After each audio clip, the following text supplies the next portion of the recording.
নমস্কার, দেখছেন নিউজ 18 বাংলা। আমি রুমেলা রয়েছি আপনাদের সঙ্গে। কাটায় কাটায় রাত 9টা মানে নিউজ রুম লাইভ। ছোটবেলায় অঙ্ক করতাম কিভাবে জানেন? আমরা নিশ্চয়ই অনেকেই সেটা করেছি। একক, দশক, শতক, হাজার, লক্ষ, নিযুত, কোটি শূন্য গুনতাম। এখানে না গুনতে গুনতে সময় ফুরিয়ে যাবে, তবুও গোনা শেষ হবে না। বলছি টুলুর কথা। 220 কোটি, ভাবতে পারছেন? 220 কোটি একা টুলুর। আর টুলুর বাড়ি থেকে বাজেয়াপ্ত হয়েছে কত? 50 কোটি। কিন্তু আপনাদের জানিয়ে রাখি, বাড়ি, সোনা, নগদ সব মিলিয়ে 50 কোটি। নগদ, সোনা, ব্যাংকের টাকা সব মিলিয়ে টুলুর সম্পত্তির অঙ্কটা 220 কোটি। পুলিশের হাতে টুলু মণ্ডলের 220 কোটি।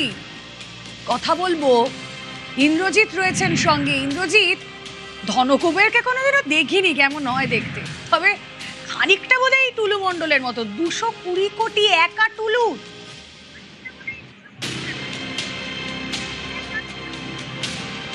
দেখো, একদমই সেটাই বলে রাখবো। বীরভূম জেলায় টুলু মণ্ডল আছে। টুলু মণ্ডল ধনকুবের এমনটাই কিন্তু বলা যায়।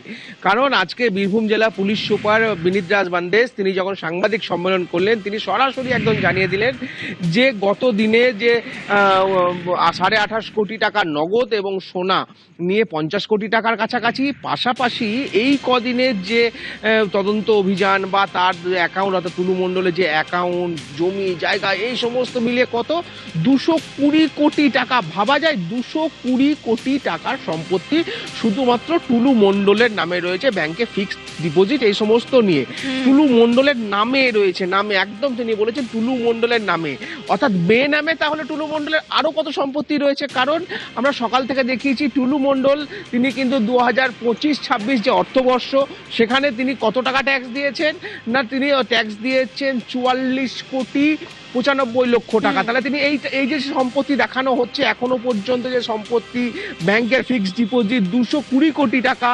আনুমানিক বলা হচ্ছে 220 কোটি টাকা। পাশাপাশি 400 বিঘে জমির কথা বলা হচ্ছে। অর্থাৎ টুলু মণ্ডলের যে সম্পত্তি, বাড়ি থেকে শুরু করে পার্কিং লট, এমনকি যেখানে বিভিন্ন যে পার্কিং লট। তুমি বলছো এই 220 কোটির বাইরেই 400 বিঘা জমি?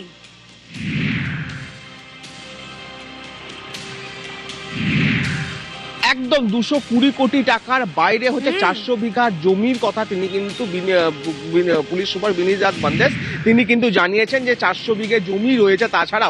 এছাড়াও তিনি কিন্তু একটা কথা কিন্তু কোনো উত্তর দেননি যে নামে, তিনি কিন্তু বলেছেন নামে রয়েছে, অর্থাৎ বেনামেও কিন্তু টুলু মণ্ডলের আরো সম্পত্তি রয়েছে বীরভূম জেলা।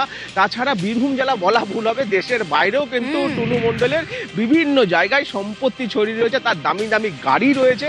এই সমস্ত গাড়ি থেকে শুরু করে ব্যাংকের ফিক্সড ডিপোজিট, এই সমস্ত নিয়ে বীরভূম জেলা পুলিশ এখনো পর্যন্ত তদন্তে উঠে এসেছে 220 কোটি টাকা এবং 400 বিঘে জমি। ভাবা যায় রুমেলা যে কত টাকা হতে পারে একটা মানুষের, শুধুমাত্র ডিসিআর থেকে, বালি থেকে এবং কয়লা থেকে এত পরিমাণ টাকা। একদমই তাই। আসলে ধনী, অনেক বড় ধনী, সব কিছু পেরিয়ে এই ধনী শব্দটা বা এই আখ্যাটা যেন সরিয়ে গিয়ে শুধু টুলু মণ্ডল বললেই হয়। 220 কোটি সম্পত্তির হদিশ, তার পাশাপাশি 400 বিঘা জমি, এগুলো তো সব নামের কথা বলছি। বেনামে রাজ্যের গণ্ডি পেরিয়ে দেশ পেরিয়ে বিদেশেও সংখ্যাটা ঠিক কত অবশ্যই সময়ান্তরে বোধহয় আমরা জানতে পারবো। পুলিশ সুপার ঠিক কি বলছেন একবার শুনুন।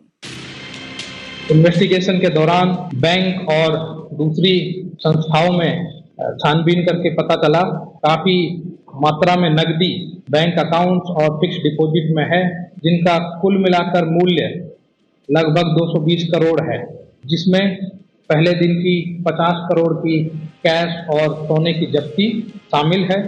लगभग 400 बीघा लैंड के ऊपर कई सारी प्रॉपर्टीज, मकान और बिल्डिंग्स शामिल हैं, वो भी इन्वेस्टिगेशन का हिस्सा बनी हैं।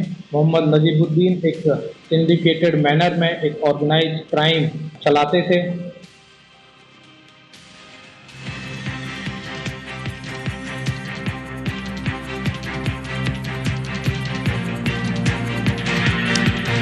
আর এই যে টুলুর কারবার, টি কোম্পানি যোগ, জালে এবার সীতেশ প্রামাণিক। কে এই সীতেশ প্রামাণিক? ধৃত সীতেশ বোলপুরের বাহিরের বাসিন্দা। টুলুর বালি পাথরের ডাম্পারের সমস্ত হিসেব নিকেশ রাখতো এই সীতেশ।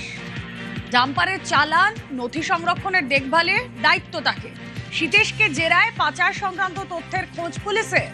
7 দিনের পুলিশ হেফাজতে সীতেশ প্রামাণিক।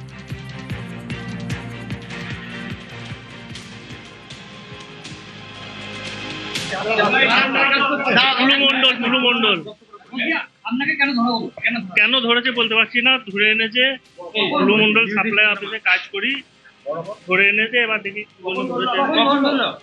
আমাকে ধরেছে 2-3 দিন আগে। পাঁচামি ক্যাসার অফিসে। আপনার বাড়ি কোথায়? আর বাড়ি মুর্শিদাবাদ জেলা সালার থানা এরেরা গ্রাম। তো ইনভেস্টিগেশন চলছে এখন, আমাদের 7 দিনের পিসিপি হয়েছে, পেয়েছি আমরা, দেখি কি হয়। তিনি আমাদের যেটা আমরা কোর্টে বলেছি পরিষ্কার শুনেছেন বলে যে আমাদের যে টাকা অ্যালটমেন্ট হচ্ছে গভর্নমেন্ট বিভিন্ন জায়গায়, তাতে এনার নিজের হাতের লেখার একটা ডায়েরি পাওয়া গেছে, কাগজ পাওয়া গেছে, যেখানে দেখা যাচ্ছে যে উনি বিভিন্ন গভর্নমেন্ট অফিসারদের টাকা অ্যালট করতেন এবং সেই হিসেবে ওই কাগজ ওই ডায়েরি প্রথম রিকভার হলো এবং সেখান থেকে এনাদের এবং আরেকজন অলরেডি যে অ্যাকিউজ পারসন ছিলেন তাদের ইনফরমেশন বেস করে রেড করে ওই ওনার গোডাউন থেকে ওই ছাপাখানা এবং ছাপা মেশিন এবং ওনার যে বিয়ে বাড়িতে ব্যান্ড দিয়েছিলেন মেয়ের বিয়েতে, সেই ব্যান্ড থেকে আরম্ভ করে যারা যারা যেতেন তাদের সরকার ব্যান্ড করাতেন, এই পুরো জিনিসগুলো রিকভার হয়েছে।